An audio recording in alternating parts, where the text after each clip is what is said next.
Wounded and alone, she waited for the end. Till a human changed everything, *, humans aren't compatible, or so she thought.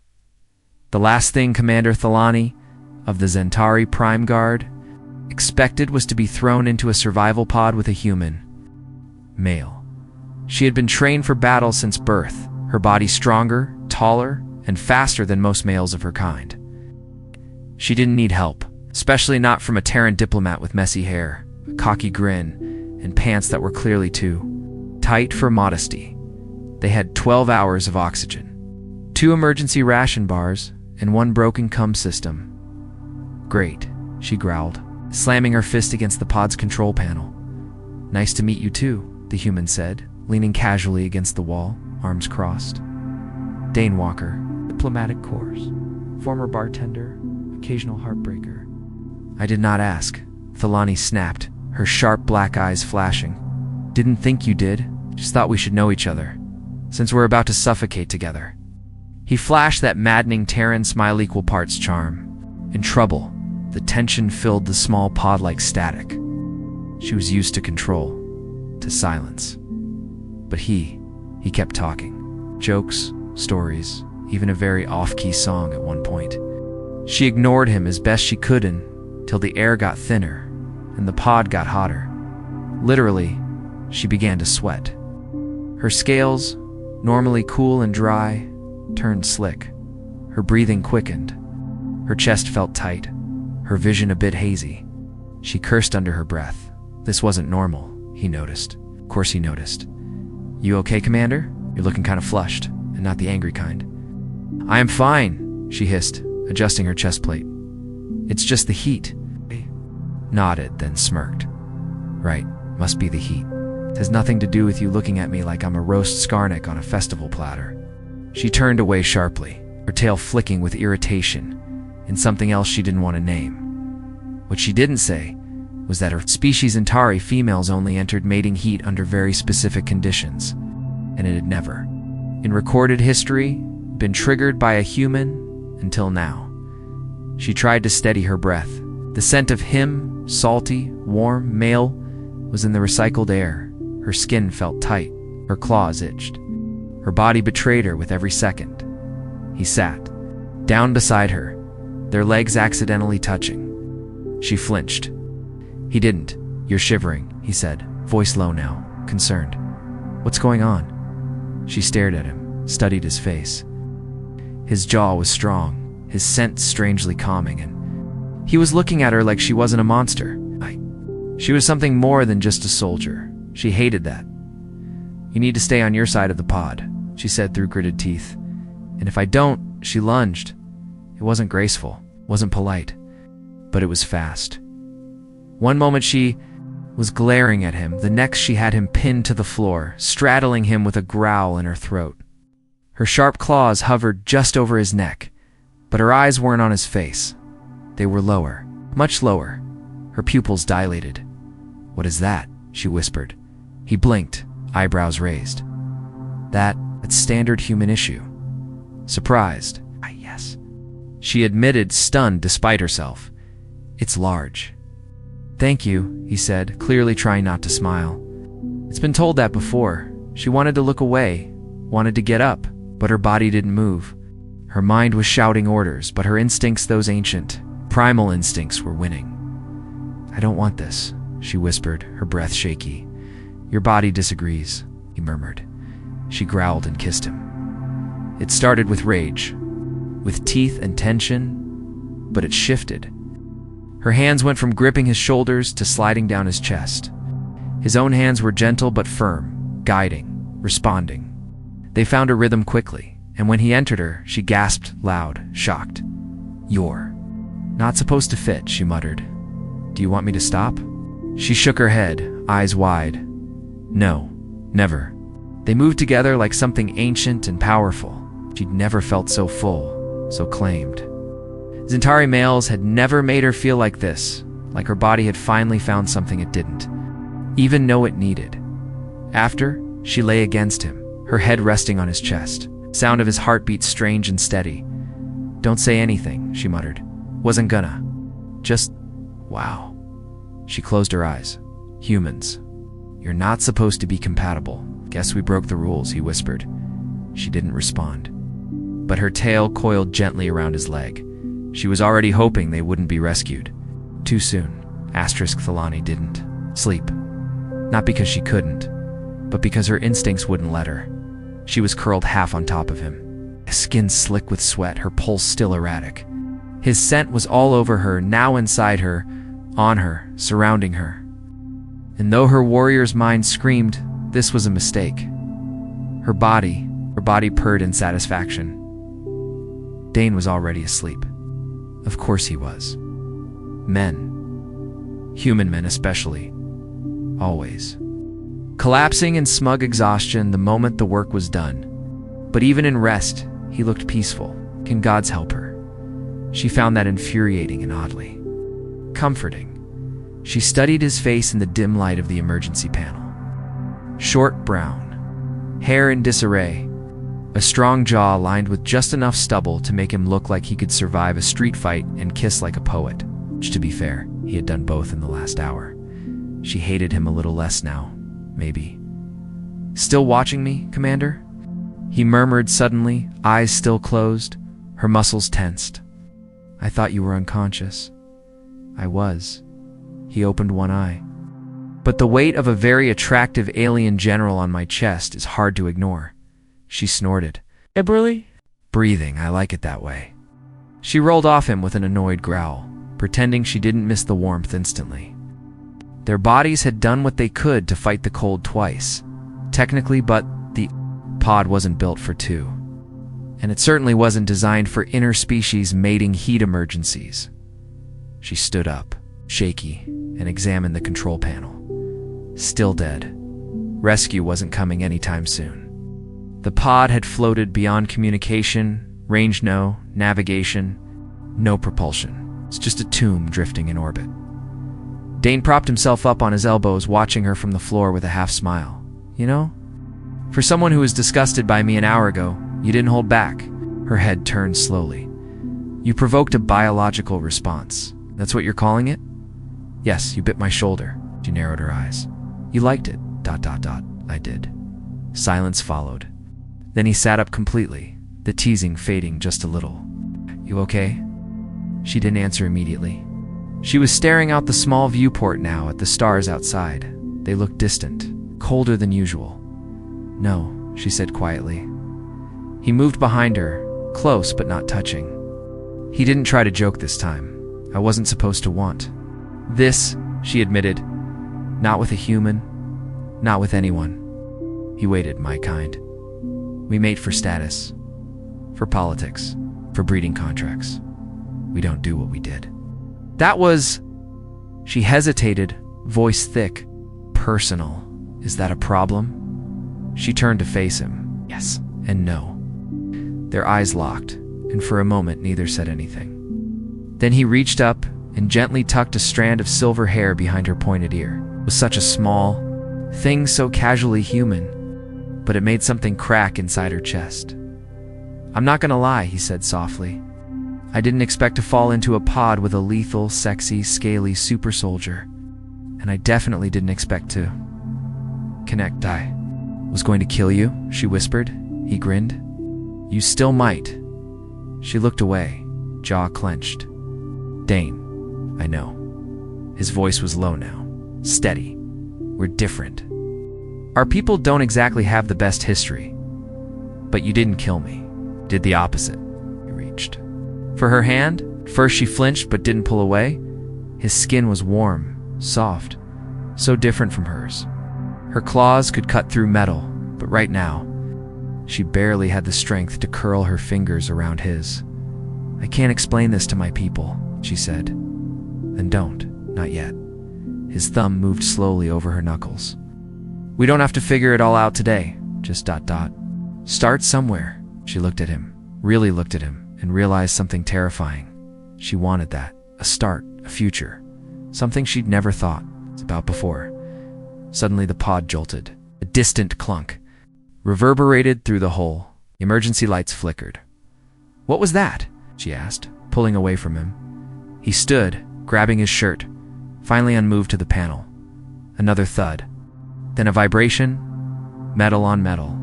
Docking clamp. He said. Could be another pod? No, she said. Her tone was grim. Listen. He did. Bootsteps. Outside. Someone's boarding us.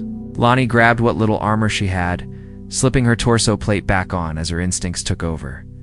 Dane pulled a small plasma pistol from the pod's storage rack, handing it to her without question. Friendlies don't approach in stealth, she said, loading around. We're about to have company. He nodded, checking the lock on the SUSA. Pod hatch. And I was just starting to like the alone time. She looked at him, eyes serious now. If they get through that door, ... They won't care that you and I know.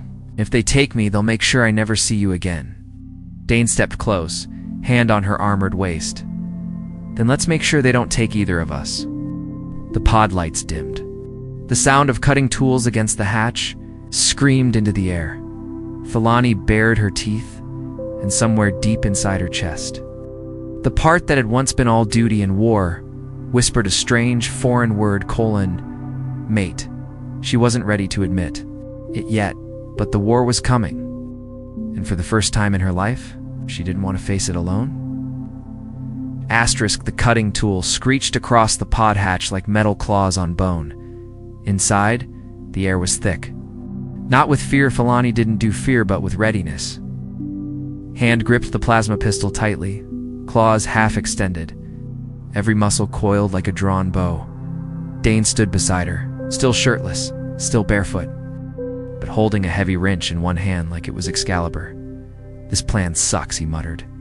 There is no plan, she replied. Exactly. The tool stopped.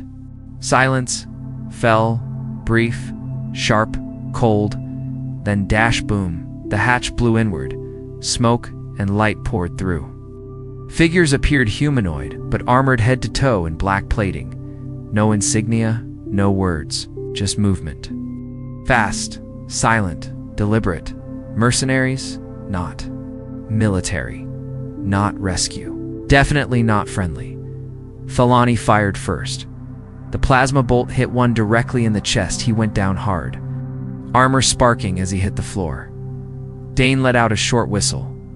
Remind me not to piss you off again. Next, Merc charged. He raised a weapon too slow. She spun, tail whipping around, knocking the rifle wide.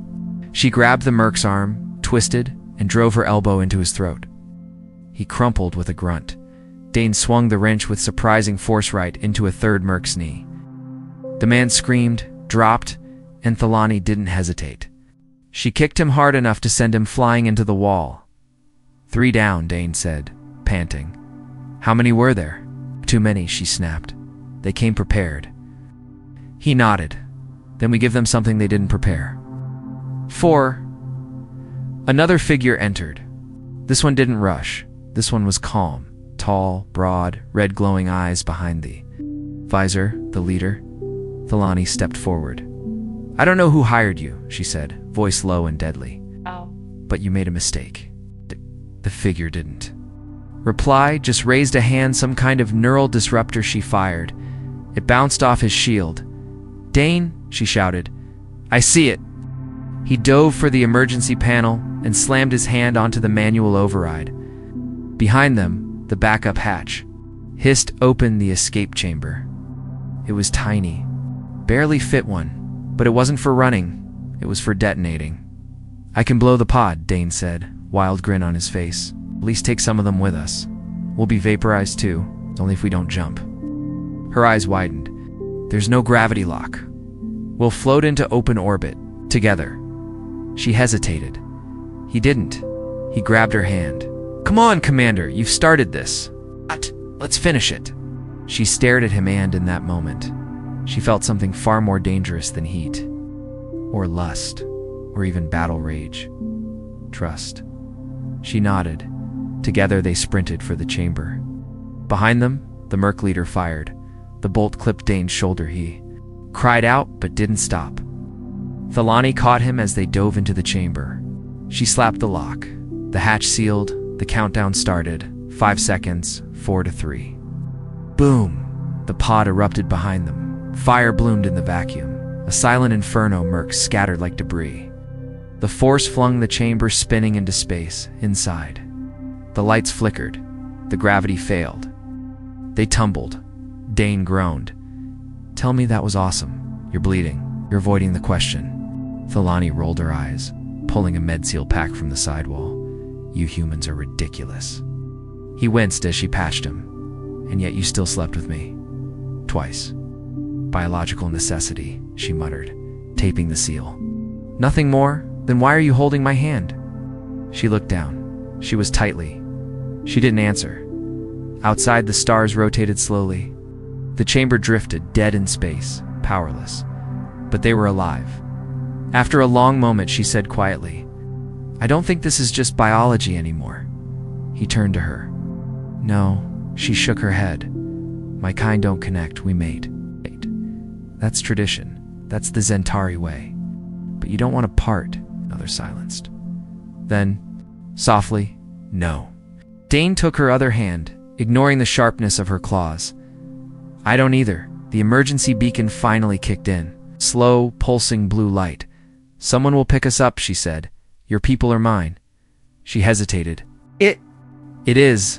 We're going to have to explain a lot." "Figure it out," he said. "Together, you keep saying that, 'cause I mean it." She sighed, leaning back against the chamber wall. "You know what the worst part is?" "What?" "Think I like you?" Dane laughed. "That's not the worst part." "Oh?" He leaned closer, grinned dangerous. "The worst part is, now you're stuck with me." She smirked, letting her head fall to his shoulder. "I've had worse battle partners. Same, although none of mine had tails. You didn't complain when I used it." He raised an eyebrow. "Please," I applauded. They floated in silence, tangled together. The stars beyond the viewport watching silently. Whatever came next, rescue, war, judgment, they would face it together. And somewhere in that dark, endless drift between worlds, Commander Thelani, of the Zentari Guard, who never asked for help, never trusted anyone, never believed in softness, closed her eyes and allowed herself to feel something terrifying and brand new. Hope, asterisk, the beacon blinked blue. A soft, rhythmic pulse, a lonely heartbeat in the black. Thelani sat cross-legged on the chamber floor, her back straight, hands folded in her lap, calm on the outside. Internally, she was a mess. Dane was asleep, finally. He'd fought it, of course, cracking jokes until his eyelids gave out. She'd forced him to lie down with his wounded shoulder, resting against her thigh. He'd made one last comment about the pillow being a 9 out of 10 but needed more scales, then passed out with a soft snore. Now it was quiet, too quiet.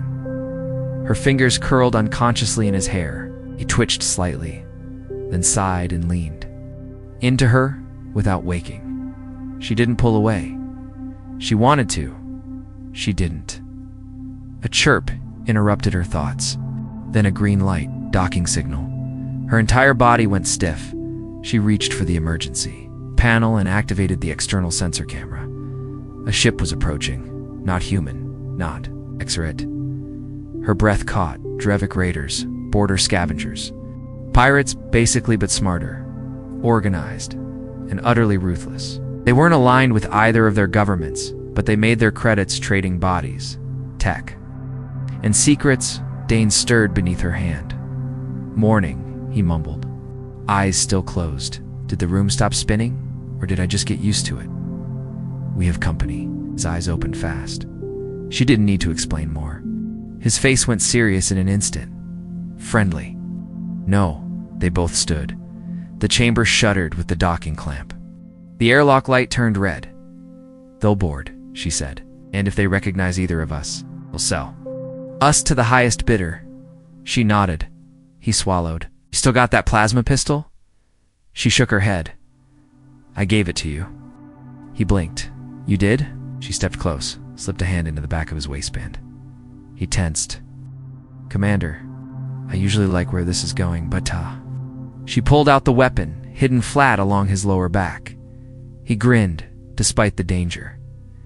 "You put a gun down my pants? Human hips make useful weapon racks?" The airlock hissed. Time slowed. They took position on either side of the door.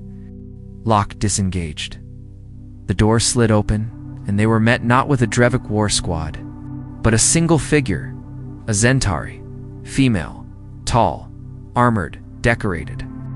Her scale tones shimmered dark purple, the mark of a high-ranking enforcer, and she knew Thelani's sister. She said coolly. Thelani froze. Arshel. Dane peeked around.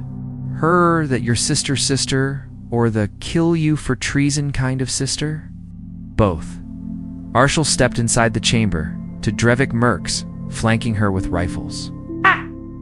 She didn't acknowledge Dane. Her eyes were locked on Thelani. You were presumed dead.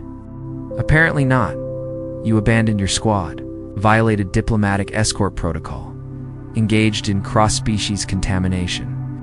Her gaze finally flicked to Dane, then back. We have much to discuss. Dane leaned in to whisper. She. Always this warm and cuddly. Thelani didn't answer. Her jaw was clenched too tightly. I'm taking you both into protective custody, Arshel said. Protective? Thelani's voice was dry. Is that what we're calling it now?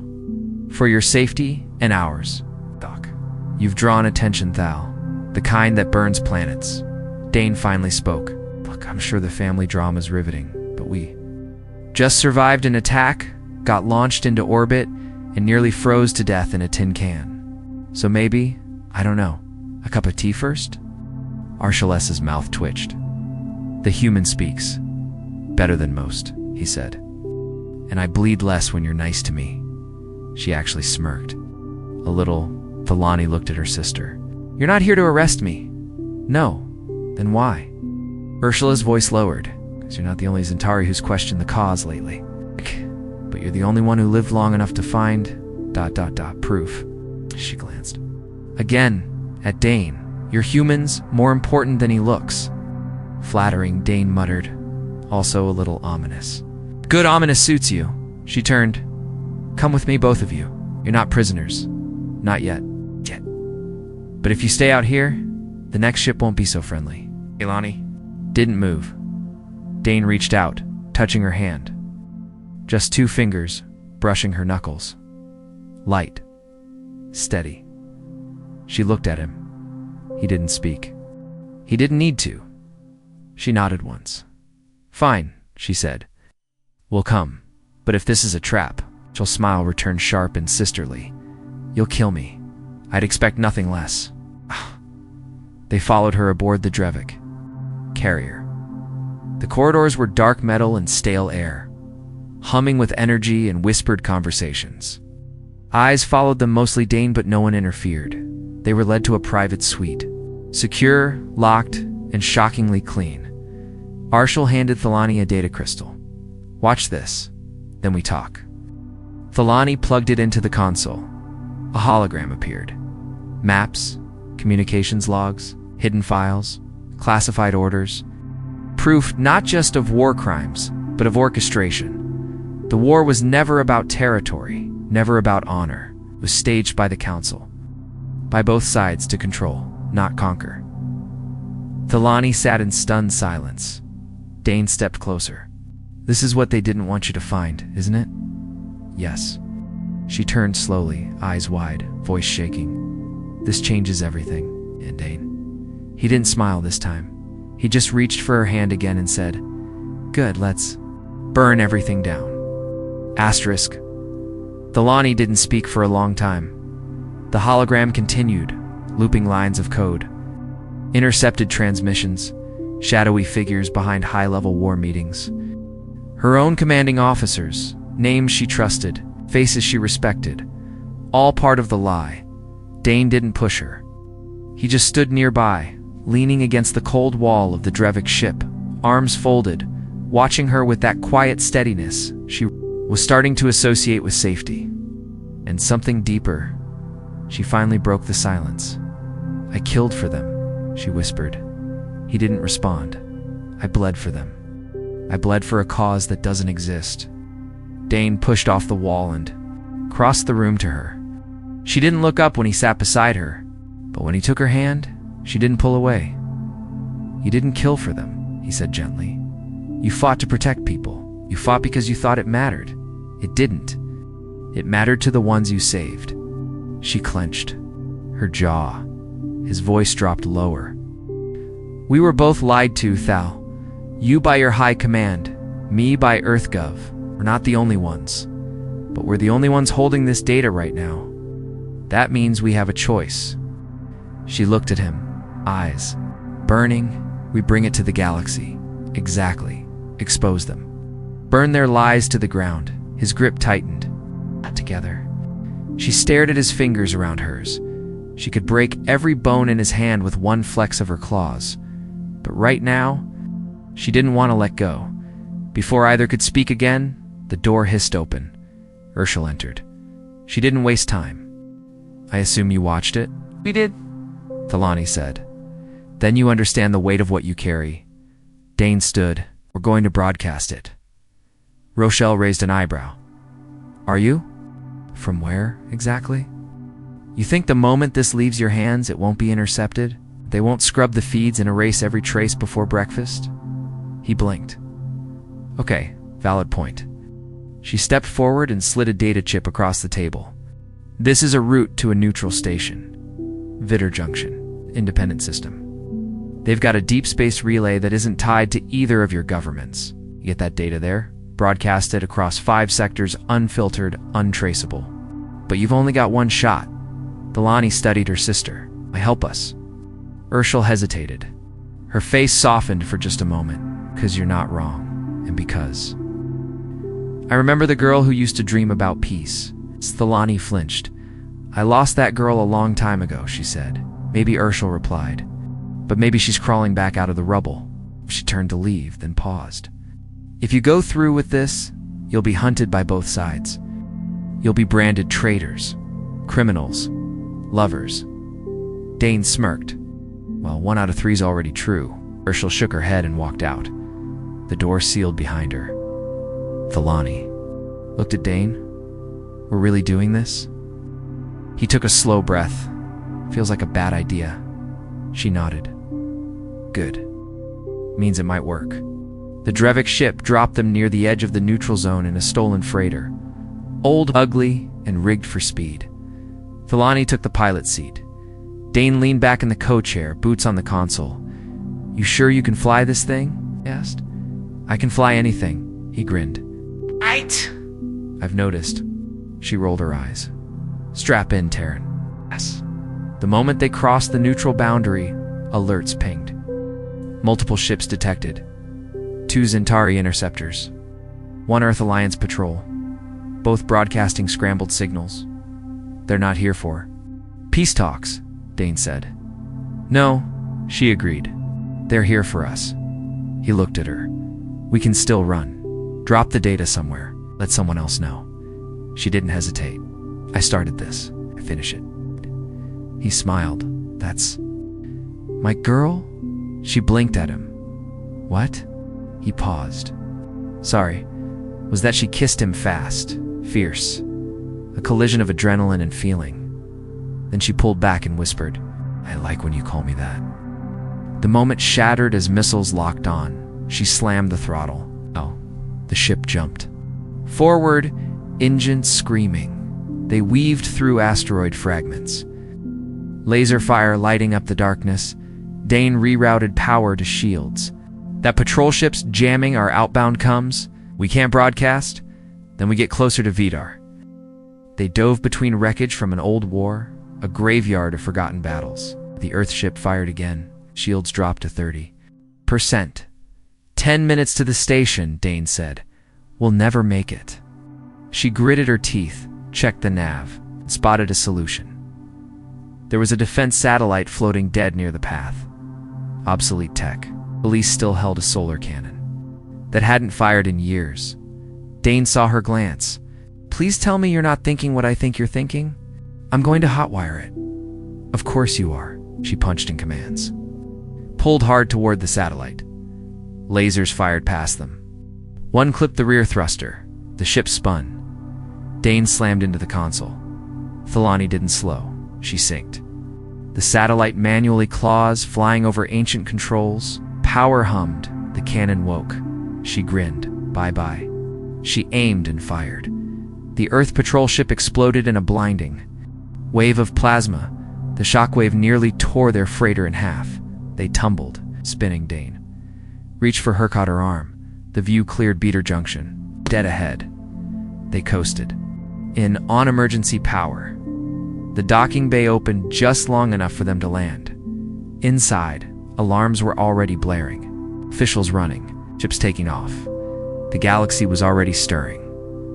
Thilani took the data crystal and stepped into the station. Dane was beside her. No words, no hesitation. They reached the relay hub. She plugged in the chip and hit send.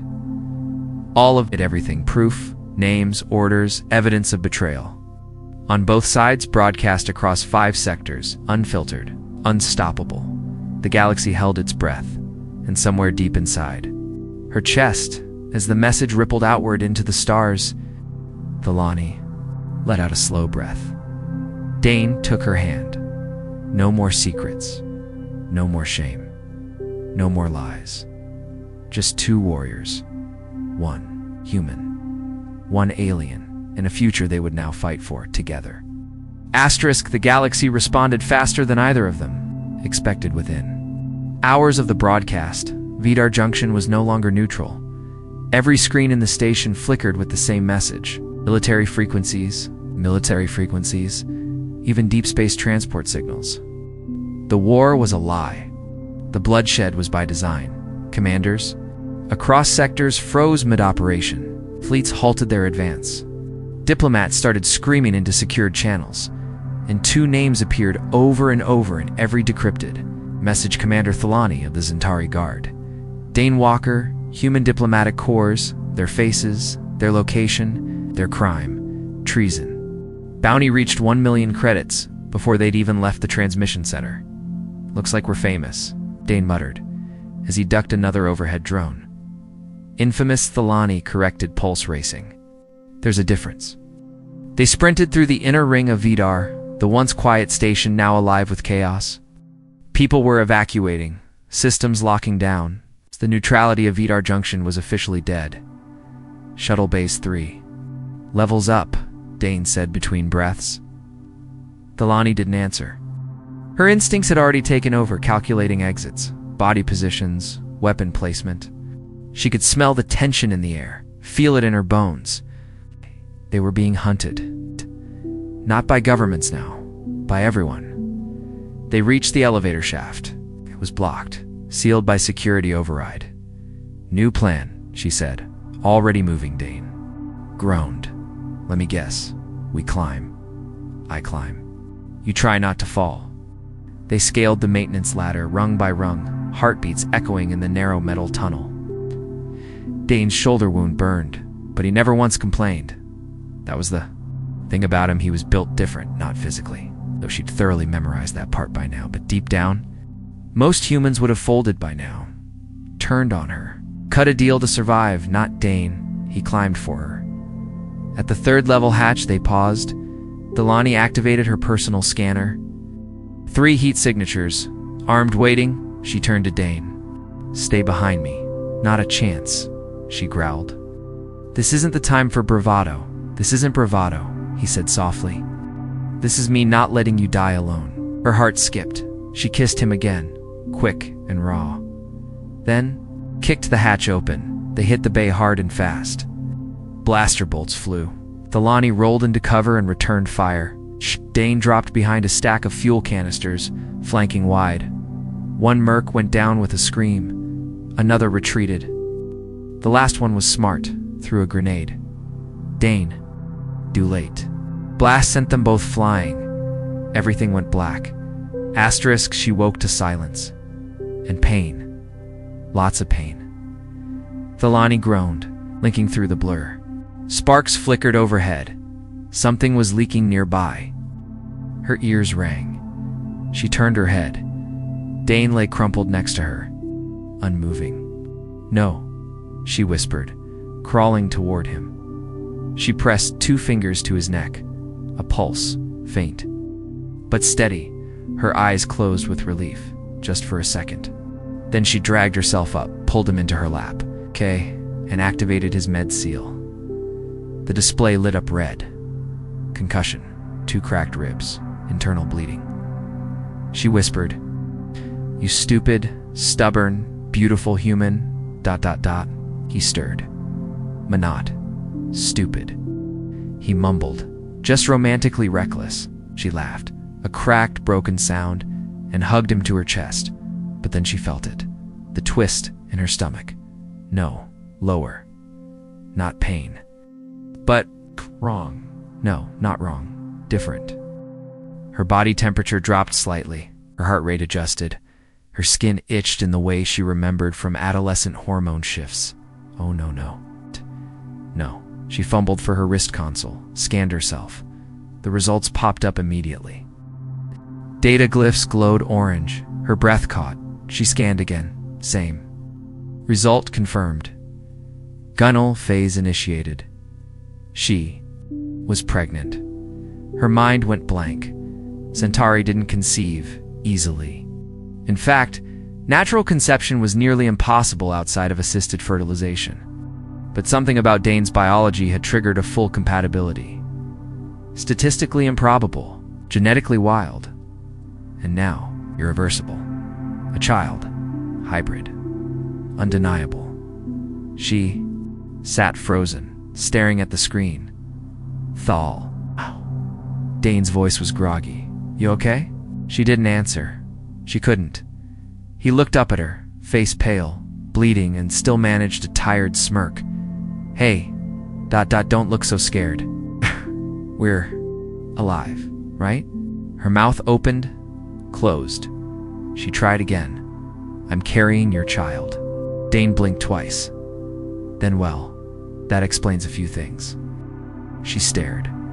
He sat up slowly, rubbing his ribs. "Okay, not gonna lie, that's faster than I expected. Did we skip a few steps?" "Dane, no, really. I had this whole thing planned. Find a safe planet. Start a rebellion. Maybe buy you dinner? Then boom baby?" She grabbed his face. "This isn't a joke." He put his hand over hers. "I know it's not." His voice dropped. "Warm, sure, and I'm not going anywhere." Tears burned behind her eyes. She hated that. Centauri didn't cry, certainly not over humans, but she leaned forward anyway, forehead against his, and whispered, "This will change everything." He kissed her nose. "Good, everything needs changing." She laughed softly, and for a second, just one. They forgot the war. They forgot the bounty. They forgot the world outside that wanted them dead, and remembered what they were really fighting for now. Not just survival, but a future, a life, a family together. Asterisk, the word was out, not just about the data leak, not just about the two. It's fugitives who exposed the war, but something far more volatile. She was carrying a human's child, and it had changed. Everything within days of their escape from Vidar Junction. The entire galactic quadrant was on fire, not with weapons this time, but with questions. Was interspecies reproduction truly possible? Was the child a threat? A weapon? A miracle? Oh. Some feared it. Others worshipped it. The Centauri High Command issued a kill order, not just for Thalani, but for her unborn offspring. They framed it as a containment protocol, a biological hazard, a dishonor to the purity of their lineage. The Earth Consortium took a more disturbing route. They offered protection with conditions. Dane would be spared. Thalani, too. As long as the child was delivered to a controlled lab, for study, for science, it wasn't protection, it was possession. And Thalani had only one answer for both sides. She burned the diplomatic envoy ship before they finished their offer. Now they were fugitives from two empires, but not alone. The broadcast had done more than out. Secrets, it had awakened the galaxy. Old soldiers started defecting. Scientists started talking, and from the shadows, a coalition of rebels, Rogue is. And free species formed something new, the Line of Accord, a resistance built not on borders, but on truth, and at its center, A warrior who once lived only for duty, and a human who once joked his way through war. Now, they were legends, but legends still had to run. Their stolen ship cruised on low power through the S expanse, a no-man's zone full of asteroid tunnels and ancient wreckage. Thalani sat in the co-pilot chair, one clawed hand. Resting gently over her stomach, she could feel it now. Not just biologically, but emotionally. A heartbeat that wasn't hers. I should have been afraid of this, she said softly.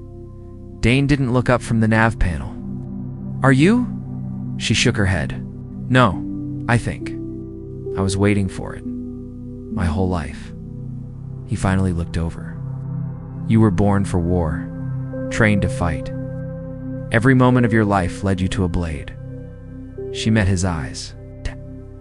And then you showed me what to do when I finally put it down. Silence. Passed between them. Then he said, "Do you regret it?" "Which part?" "All of it." She turned, her voice iron. "Never." And then the radar lit up. Pursuers, multiple signatures. Too fast. Too close. No time to hide, Dane muttered. They never get tired, do they? They're afraid of us. She looked at him. Of what we represent. He stood, walking to her. Then let's give them a reason, she smiled sharp. And full of fury, they prepped the ship, sent a distress signal to their allies. Delayed launch, readied weapons. But just before the ships arrived, Thalani stopped cold. Her knees buckled. Dane caught her before she hit the floor. Thal, what's wrong? She clutched her middle, gasping. Her scales shimmered with heat. It's happening now.